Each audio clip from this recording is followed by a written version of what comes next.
retrouver enfin dans une nouvelle vidéo. Déjà je tenais à m'excuser, dans ce moment le rythme de vidéo est très peu soutenu. Voilà, j'ai du mal à faire beaucoup de vidéos, il doit y en avoir une par mois. Je suis vraiment désolée mais je suis à fond dans les cours car l'année dernière j'ai pas très bien réussi et cette année qui est plus dure, il faut que je mette encore plus du coup un coup d'accélérateur on va dire, donc tout ce qui est révision, travail en général etc. Et en plus si je veux ne pas arrêter ma boutique et tout, voilà, du coup les vidéos j'ai beaucoup moins le temps parce que c'est très long de faire une vidéo. Donc je suis beaucoup plus active sur Instagram, donc je vous conseille d'aller me retrouver sur Instagram si ce n'est pas encore le cas, parce que du coup je suis beaucoup plus active sur Instagram parce que ça prend entre guillemets moins de temps de pouvoir vous partager, c'est de l'instantané. Donc je peux vraiment vous partager tout ce que je fais en temps réel. Je suis un cou, même pas une épaule, une épaulette. Un pécou. Voilà, c'est moi. Je vais chercher la musique. Du coup voilà, ça prend beaucoup de temps de faire une vidéo et je veux quand même continuer à faire les choses bien. Voilà, même si t'es invité dans la vidéo, c'est super. Mais je veux quand même faire les choses bien, du coup bah, je prends toujours autant de temps à faire une vidéo, du coup bah il y en a moins, voilà. Du coup voilà, un peu le pourquoi du comment, même si je pense on peut s'en douter, voilà de pourquoi il n'y a plus énormément de vidéos. Dès que je peux, j'en refais, voilà, c'est surtout en fait la période juin, enfin après les partiels, les vacances d'été où je peux en faire plus parce que j'ai beaucoup plus de temps logiquement. Donc voilà, mais là en plein rush de l'année et des cours, voilà c'est plus compliqué. Donc j'espère me pardonner, mais en tout cas, assez parlé pour les petites explications. Passons au vif du sujet, une vidéo qui vous intéresse beaucoup je crois, puisque c'est un vlog slash retour d'expérience, cette fois-ci des marchés de Noël, enfin d'un marché de Noël en particulier, voilà, que j'ai fait cette année, puisque j'en ai fait plusieurs, mais du coup je vous ai filmé un en particulier et donc je vais vous faire le bilan et répondre également à vos questions, parce que y en a pas mal sur Instagram justement qui me posent des questions en privé sur ça, sur les marchés de Noël comme j'en parle, et je me suis dit ça peut être bien du coup d'en faire une vidéo où je réponds et je donne mes conseils, puisque je l'avais déjà fait il y a plusieurs années et ça avait bien aidé. Il y en a plusieurs qui me disent voilà, qui font des marchés et tout grâce à, enfin, en ayant vu mes vidéos ça les a motivés, et vraiment ça me fait tellement plaisir. Donc n'hésitez pas à me faire vos petits retours si c'est le cas, et ça peut vous aider vraiment, en tout cas je fais ça pour ça. Et du coup voilà, dans cette vidéo je vais commencer cette vidéo par vous montrer le vlog en fait de ce week-end. Enfin j'ai filmé la journée, mais il y a eu 2 jours, mais j'ai filmé qu'une journée, installation et stand. Voilà, et du coup après du coup ce passage là, du coup je vous ferai le bilan et je répondrai à vos questions sur les marchés Noël en général, voilà, après le bilan de ce marché là. Donc c'est tout de suite parti pour le vlog de cette journée.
la deuxième partie de cette vidéo, donc j'espère que le petit vlog vous aura plu. Du coup maintenant je vais passer à la partie bilan. Du coup j'ai tout noté dans un petit carnet pour ne pas oublier, j'ai fait tous mes petits calculs hier. Du coup niveau bilan, c'est un marché qui a très bien fonctionné. Il avait mieux fonctionné l'année dernière, mais le bilan de cette année est plus que positif, donc j'en suis très contente. Voilà, et en plus c'est un marché de Noël très sympa. Donc c'est le marché de Forges-les-Bains, donc c'est en banlieue parisienne, je dirais. Enfin c'est un peu plus loin quand même de Paris que là où je suis. Il m'a fallu à peu près 45 minutes de route pour y aller. Donc en soi ça va, mais c'est un budget à prendre, enfin c'est une dépense à prendre en compte dans ce que vous prévoyez pour les marchés de Noël. J'y reviendrai après du coup entre guillemets l'investissement et si c'est intéressant de faire un marché de Noël ou non. Donc j'y reviendrai après. Mais du coup pour le bilan de ce marché de Noël, il était sur un week-end, donc c'est-à-dire le samedi et le dimanche. Les horaires à peu près c'était du 10h 20h et après le dimanche c'était 10h 18h je crois. Le 10h-20h est assez long hein, parce que c'est le 10h c'est à l'heure où ouvre le marché de Noël. Mais en fait nous on arrive donc levé 6h parti 6h30 et pour être arrivé là-bas on est arrivé à peu près à 7h30 et après du coup on avait 2h30 pour décharger la voiture et installer tout le stand. Et en vrai installer c'est très long. Surtout pour la petite anecdote, j'avais une inscription en gros à faire pour mon second semestre 4. Donc j'ai installé, en même temps je regardais l'heure pour à 9h être sur le site de ma fac. Enfin c'était quelque chose, mais c'est trop cool. Et cette année en plus j'étais très contente de mon petit stand. Donc j'espère que vous avez plu puisque vous l'avez vu juste avant. Bref, du coup voilà à peu près comment ça se passe. Donc c'est des journées très intenses. Toujours pour en venir au bilan, aux chiffres, voilà. J'ai fait du coup 182 € et le jour numéro 2 j'ai fait 157 €. Du coup au total ça me fait j'ai pu avoir du coup du coup j'ai vendu pour 339 €, sachant que j'allais dire c'est ce que j'ai, mais en fait non, parce que comme je vous ai expliqué après il y a pas mal de frais à prendre en compte dans ce que vous gagnez à un marché de Noël. Donc voilà, j'y reviendrai après. Mais du coup voilà, 339 € c'est le bilan en fait de ce marché de Noël, ce que j'ai vendu. Donc c'est un bilan très positif pour un week-end et c'est super, voilà. Donc en tout cas je suis très contente, c'est quand même assez intense comme week-end, mais quand on a un bilan comme ça, bah ça fait très plaisir, voilà. Et au-delà de ça, enfin des chiffres, c'est aussi le retour des personnes. On a en face de nous des personnes qui nous font un retour direct sur notre travail et voilà si ça leur plaît et ils nous le disent en face, et c'est vraiment ça qui est gratifiant, c'est de voir que ton travail plaît, voilà. Donc du coup pour vous donner un ordre d'idée sur ce qui marche le mieux, franchement à ce marché de Noël je trouve ça assez bien récapitulatif. Des fois on peut dire ça change vraiment, oui ça change, mais je trouve là c'est assez significatif de ce qui marche le mieux en marché de Noël. En brocante c'est pas pareil, je vous réoriente vers le vlog brocante, c'est ma précédente vidéo, j'avais fait une brocante, c'est pas tout à fait pareil je trouve, on cherche pas les mêmes choses. Là à l'approche de Noël, les personnes cherchent beaucoup des petits cadeaux à faire en bonus en fait pour la famille, pour les amis, à mettre comme on dit, à mettre un petit cadeau dans l'assiette. Souvent il y en a qui font ça et ils veulent un petit paquet en fait à mettre dans l'assiette, donc ils mettent pas un gros budget dedans et c'est quelque chose qui fait plaisir, qui est très simple, comme un bijou, un marque-page, vous allez voir.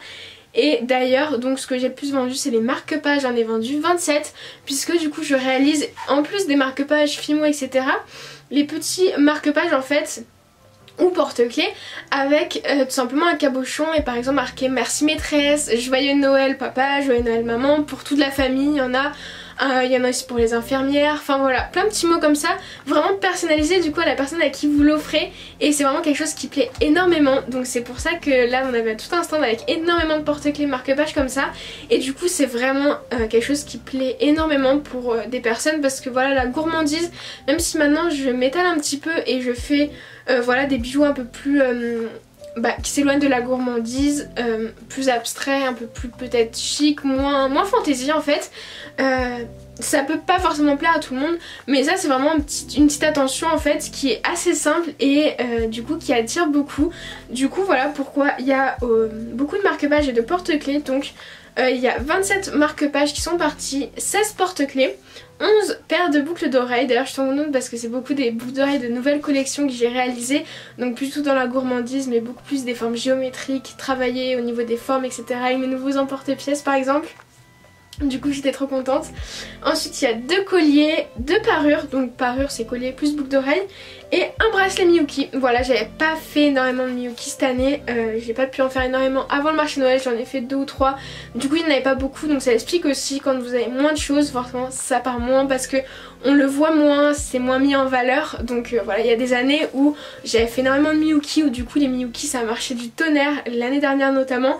Là du coup moi j'ai juste vendu un bracelet, mais je devais en avoir quoi, 5-6. Donc forcément quand j'ai une centaine de marque-pages à côté de 5 bracelets Miyuki, vous pouvez comprendre du coup le ratio de je vends 27 marque-pages et qu'un seul bracelet Miyuki. Du coup voilà, c'est tout ça qui est à prendre en compte, c'est pour ça qu'il y a beaucoup de choses à prévoir, comme faire du stock avant un marché de Noël, parce que si votre stand est vide, il n'attirera pas beaucoup et il n'y aura pas beaucoup de choix. Plus vous aurez du stock, plus vous aurez de chances de vendre de ce produit là. Donc pareil, les colliers j'en fais de moins en moins, donc c'est pour ça qu'il y en a beaucoup moins qui sont partis. Voilà, ça va de pair en fait. Du coup voilà pour le bilan, j'espère que du coup les conseils que je vous donne en même temps pourront vous aider. Et du coup je vais passer tout de suite, je vais répondre à vos questions sur ça, sur les marchés de Noël. Voilà, donc j'espère que ça va pouvoir vous aider. Alors du coup niveau questions, c'est plus des questions ouvertes où je vais pouvoir m'étaler. J'ai pas énormément eu de questions quand j'avais mis la petite boîte à questions. C'est plus aussi des questions que j'ai reçues un petit peu au long cours, par exemple en message privé. Ou la première question que j'ai reçue quand j'ai lancé cette petite FAQ: est-ce que ça a bien marché et si j'étais contente du coup en parlant de ce marché de Noël. Donc oui, j'étais très contente parce que comme je disais, même si ça avait mieux marché l'année dernière à ce marché de Noël là on peut dire quand même que c'est un bilan super positif, que ça a bien marché. Après ça a bien marché grâce entre guillemets à des personnes qui ont acheté beaucoup de choses. Il y avait beaucoup moins de monde, donc en fait il y a peu de personnes qui ont acheté, mais ils achetaient en plus grosse quantité entre guillemets.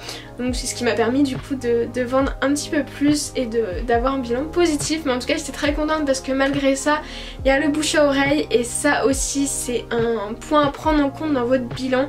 C'est toutes les personnes qui sont venues, qui sont intéressées à ce que vous proposez, qui ont pris votre carte de visite.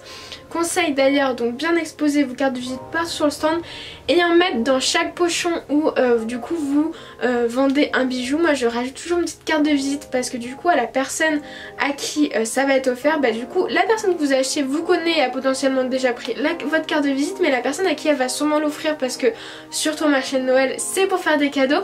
Du coup au moins la personne quand elle verra, bon, il y en a, ils s'en fichent, hein, on va pas se mentir, mais peut-être que la moitié des personnes auront votre carte de visite, la garderont sous le coude et un jour ils iront voir par curiosité, ou alors ça leur plaira et du coup ils voudront peut-être eux aussi faire un cadeau avec vos bijoux ou vos créations. Du coup vraiment c'est comme ça que ça va évoluer votre marque. Ensuite, autre question que j'ai eue, c'est comment je fixe mes prix. Alors, mes prix, ils varient un petit peu. Par exemple, ça ne va pas être exactement les mêmes sur ma boutique Un Grand Marché, parce que du coup je vais vraiment pouvoir faire attention à chaque frais entre guillemets dans ce prix là. Donc la commission Un Grand Marché qui a augmenté d'ailleurs, donc les prix vont augmenter, la poste, voilà, les frais de port va falloir que j'augmente d'ailleurs mes frais de port également sur Un Grand Marché, car la poste augmente ses prix encore. Donc je m'y retrouve plus avec les prix qu'il y a en ce moment sur Un Grand Marché. Du coup ouais, en marché c'est à peu près toujours les prix. J'ai essayé néanmoins de les augmenter parce que tout augmente en fait maintenant, et du coup même les matières premières là où j'achetais maintenant ça augmente, et du coup je peux plus pratiquer les mêmes prix. Avant par exemple les boucles d'oreilles je les vendais 4 €, donc j'ai toujours des boucles d'oreilles que je vends 4 €, mais j'affine un petit peu les prix. Voilà, les petites boucles d'oreilles, il y a juste des petites gaufres où c'est du métal simple, là j'ai un important, voilà, les gourmandises à 4 €. Mais par exemple les nouvelles paires de boucles d'oreilles que je fais avec de la résine, avec les emporte-pièces que je crée moi-même etc, je peux pas les mettre à 4 €. Donc j'ai augmenté un petit peu. Je vais pas me poser et faire toutes des calculs pour trouver mes prix, franchement je le fais pas. Je les fais un petit peu intuitivement, voilà. Donc j'ai des paires de boucles d'oreilles, tout un lot entre guillemets, toute une partie du coup j'ai mis à 5 €, et également ceux qui sont en acier inoxydable par contre que j'ai mis à 8 € parce que du coup voilà, l'acier inoxydable c'est beaucoup plus cher, donc il faut vraiment que le prix soit au dessus. Du coup voilà à peu près, et pareil après les marque-pages, voilà, je suis passée à 5-6 €. Voilà, c'est à peu près c'est des prix vraiment, il y en a même qui me disent c'est vraiment pas cher, c'est des prix pas chers hein. Je fais pas ça pour entre guillemets gagner de l'argent, je fais ça pour récupérer un petit peu d'argent et pouvoir acheter du matériel avec des prix comme ça je ne pourrais pas en vivre. Voilà, si un jour je décide de vivre de ma passion, les prix viendront augmenter. C'est vraiment pas des prix qui me permettent de vivre, c'est juste parce que pour l'instant c'est un loisir. Les choses évoluent, je vais me déclarer, je suis en train de faire les démarches pour me déclarer, etc. Quand tout ça arrivera, c'est des choses que je devrais prendre en compte et que du coup vous devez prendre en compte également si vous l'êtes. C'est des frais en plus, du coup mes prix vont devoir augmenter et je pense que ça restera toujours raisonnable puisqu'on est vraiment sur quelque chose de très raisonnable. Mais voilà, les prix ça vient à augmenter avec les frais que vous avez derrière. Du coup voilà, comment je fixe mes prix? J'ai pas un papier où je note pour l'instant tous les frais que j'ai derrière et tout, je fais un peu de manière intuitive, voilà. Autre point également à penser du coup dans vos prix, c'est le marché où vous êtes, combien vous avez payé le stand et la distance que vous avez fait pour arriver là-bas, donc l'essence potentiellement qui va devoir être pris en compte. Là franchement c'était un marché Noël très raisonnable puisque pour le week-end je crois j'ai payé le stand 30 €, donc c'est ce que je déduis directement du coup de ce que j'ai reçu comme argent entre guillemets de mes ventes. Donc il y a ça plus l'essence. Voilà, là pour 45 minutes de voiture en région parisienne en plus, je dirais qu'il y a bien 40 € d'essence quoi à prendre en compte également. Donc on va dire tous les frais englobent pour un marché de Noël entre votre matériel, le temps, etc. Là il y a une centaine d'euros entre guillemets pour les frais entre guillemets annexes on va dire. Voilà, qui sont à déduire et vraiment à savoir dans vos têtes parce que forcément cet argent entre guillemets je le touche directement mais derrière il y a eu tous ces frais là. Du coup voilà, ça à prendre en compte dans vos prix également, donc voilà. Et du coup ça ensuite du coup une autre question qui est est-ce que c'est rentable pour moi de participer à un marché de Noël?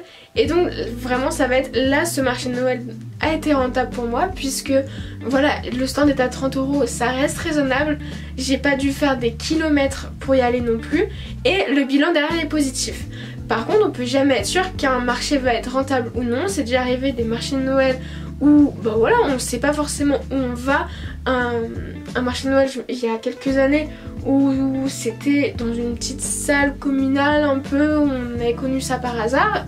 J'ai fait quoi? J'ai vendu peut-être 2-3 porte-clés dans la journée pour un stand à une vingtaine d'euros peut-être, enfin, et l'essence derrière et tout, bah là j'avais complètement perdu de l'argent à faire ce marché de Noël là. Voilà, maintenant c'est vrai que ça m'arrive de moins en moins de perdre d'argent sur des marchés de Noël, mais ça peut arriver. Et du coup c'est pour ça qu'il faut vraiment faire attention de là où vous allez, il faut tester. Voilà, il y a des marchés Noël maintenant que je ne fais plus parce que c'est pas assez rentable. Et ben Forges-les-Bains, je savais que c'était un marché qui marche bien. J'en ai un à côté de chez moi à Orly qui marche super bien, qui est vraiment super sympa, qui est à 10 minutes de chez moi même pas, donc c'est vraiment un marché de Noël que je pourrais refaire. Là malheureusement cette année il a été annulé avec toutes les conditions sanitaires qui avaient dû être prises en compte ou quoi. Ils ont fait le choix de l'annuler malheureusement, mais je savais que là-bas c'est un marché de Noël où je serais forcément rentable puisque le prix je crois par contre c'est 50 € parce qu'on est dans des petits chalets, c'est vraiment trop mignon.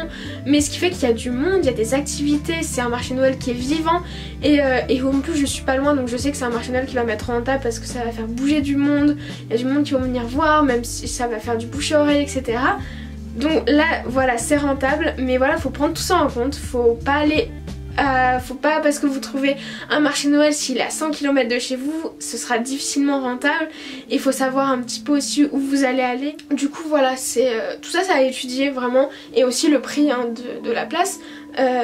J'ai été à un marché de Noël où j'ai pu discuter, d'ailleurs je sais pas si tu passeras par là, mais avec une créatrice que je suis sur Instagram, by Silk Creative, voilà. Donc j'ai été la voir à un marché de Noël et c'est un marché de Noël qui est très sympa. Du coup j'ai pu voir que c'était super joli, qu'il y avait plein de monde, que le stand est très raisonnable en plus pour y participer. Du coup c'est potentiellement un marché de Noël du coup que je ferai l'année prochaine, enfin en tout cas que j'essaierai d'accéder l'année prochaine. Voilà, donc n'hésitez pas également à aller voir autour de vous avant d'aller. Faites vos petits tours dans des marchés de Noël, discutez avec les gens et voilà, comme ça vous savez un petit peu, même si ça change d'une année à l'autre, hein. Il y a des fois des marchés de Noël qui marchent très bien une année et beaucoup moins d'autres. Pour les... voilà. Mais en tout cas, oui, pour moi, ce marché de Noël a été plutôt rentable. Donc voilà, pour répondre en clair à la question, mais j'espère du coup tous les détails que je vous donne avant pour vous aider pour vos choix du coup de marché de Noël.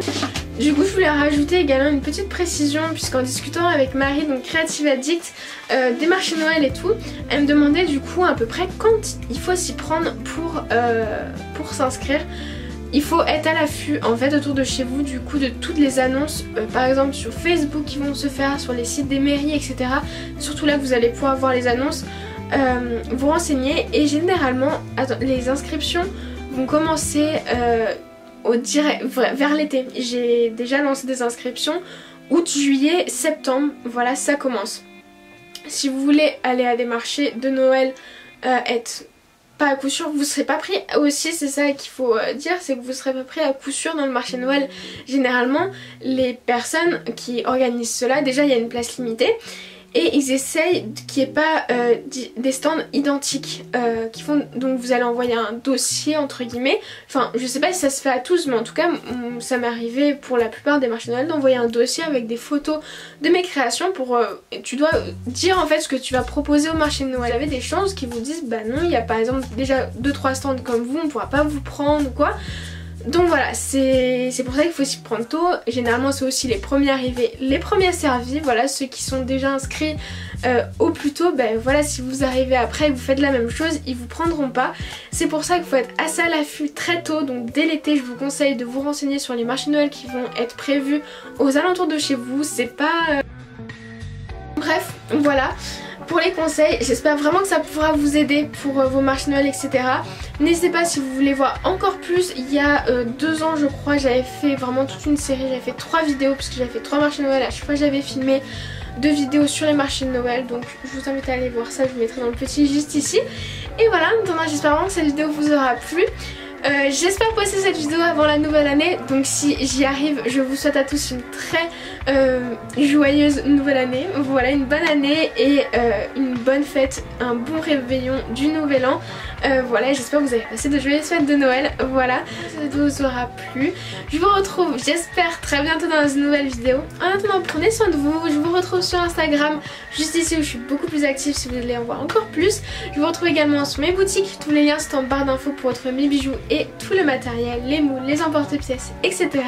N'hésitez pas à aller faire un petit tour si vous en avez envie. Voilà, il y a plein de nouveautés qui arrivent encore une fois, mais vous avez déjà plein de choses à retrouver dessus. Voilà, vous devrez sûrement retrouver votre bonheur. Bref, j'arrête de parler, je vous laisse et je vous dis à très vite dans une prochaine vidéo.